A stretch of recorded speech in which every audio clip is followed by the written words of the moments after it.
It is 8 p.m. and here are tonight's top stories. A judge strikes down the federal mask mandate for planes, trains, and any form of public transportation. It caused controversy. They're saying this and they're saying that. It's like contradicting. Tonight, we clear up the confusion for travelers as we await a possible appeal from the Biden administration. This is obviously a disappointing decision. Plus, police need your help finding a 71-year-old woman missing since the weekend. And a dangerous intersection plagues an East Denver neighborhood. I don't know how you curtail stupidity. Cars running red lights and slamming into other drivers. People living there say it's been an issue for decades. Since 1988, I've just seen so many collisions here. Now they're contacting Denver 7 for help slowing things down. What I want to see happen is that we just get some accountability and some common sense changes for these streets. Good evening and thank you for watching Denver 7 News on Local 3. I'm Jacqueline Allen. I'm Danny New. Tonight, a federal judge in Florida has struck down the federal mask mandate, saying the CDC overstepped its authority. The travel mask mandate was originally set to expire today, but the Biden administration had just extended it for 2 more weeks because of a spike in new cases in 34 states, including Colorado. So TSA says that they will not enforce masks in public transportation and transportation hubs. DIA is also no longer enforcing it. However, RTD tells us it will adhere to the federal mandate until further notice. Denver 7's CB Cotton joins us now from Denver International Airport. CB, with how airlines are responding. Danny and Jacqueline, there's a lot of confusion from passengers, but most people here at DIA are still wearing the mask. So this afternoon we learned that masks are now optional for Delta, American Airlines, United, Southwest, and Frontier passengers. As for getting through security, ABC News is reporting that an administration official has said the judge's ruling means TSA will not enforce the mask mandate.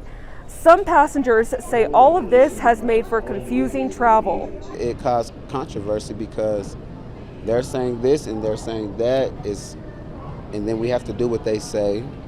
So it's like a mixture. It's like contradicting. It's like a lot of stuff going on. Oh, don't do this, don't do that, and then we have to listen to both. And coming up on Denver 7 News at 10, we'll take a closer look at how all of this is impacting travel through DIA today. Reporting from DIA, I'm CB Cotton for Denver 7 News on Local 3. Thank you, CB. The White House also says it is assessing the potential next steps on the federal mask order.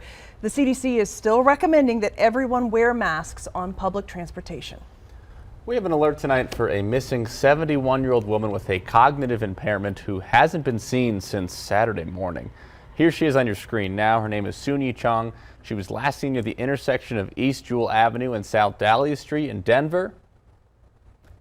The Colorado Bureau of Investigation said she is familiar with RTD and may have used it as transportation. If you know anything, they of course ask that you immediately call 911. And Denver police are investigating tonight after multiple shots were fired near the state Capitol building this evening. The Capitol was under a shelter-in-place order at one point that has since been lifted. Witnesses told our crew at the scene that a man fired at another person after an argument. One person was reportedly grazed by a bullet, but police say no one is in custody at this time. Well, it's been almost a year since 10-year-old Gavin Cecil died in a crash in Brighton. His mom was driving the car and admitted to drinking before the crash. She also failed the sobriety test. Today, she was sentenced. Karina Cecil was sentenced to 10 years in jail today with credit for 354 days already served. She pled guilty to reckless vehicular homicide charges, but her DUI vehicular homicide charge was dismissed.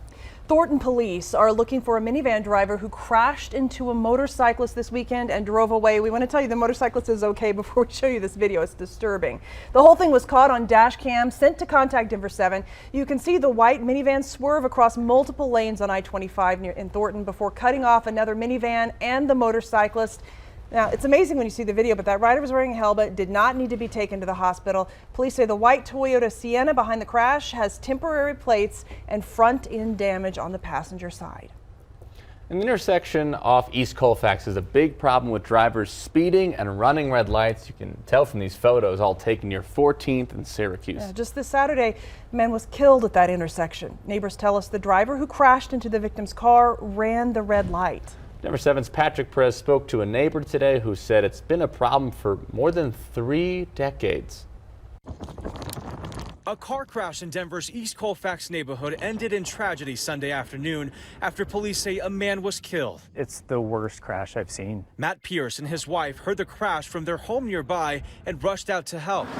My wife checked the person in the car to make sure that they were actually deceased or if they needed, assistance, and they clearly were deceased. On Monday, debris remained scattered on the front lawn of Kurt Dahlin's home. He says the driver who crashed into the man's car ran the red light. Since 1988, I've just seen so many collisions here, and it is indicative of what we see here quite often. Neighbors say drivers speeding through and running the lights, both on Syracuse and the 13th and 14th cross streets, has been a years-long issue. I've been able to see how much worse it really is because I'm home all day long. Matt has snapped photo after photo after photo. I stopped taking them after a while, but easily 40 plus. Showing just how bad the problem is. I have a real concern for my community. It's not just that I feel that I don't feel safe walking my neighborhood anymore.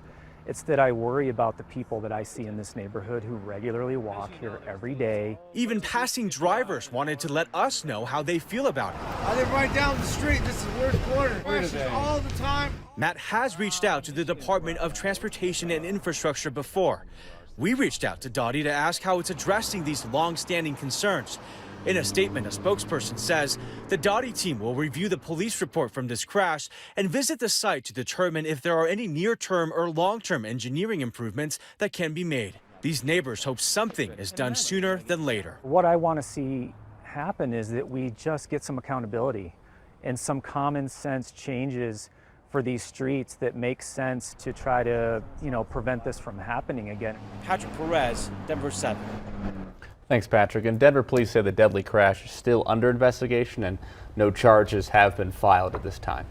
The U.S. Forest Service is setting up a national incident management team to handle potential festivities from the group Rainbow Family Living Light. This group tells us 80,000 people are planning to meet in Colorado this summer to celebrate their 50th anniversary, with no specific site chosen quite yet. Now, past gatherings from this group in Colorado have resulted in trespassing, illegal camping charges, and reported drug use. The Forest Service has put together a plan now to ensure environmental damage is minimized and the area is cleaned up after the celebration.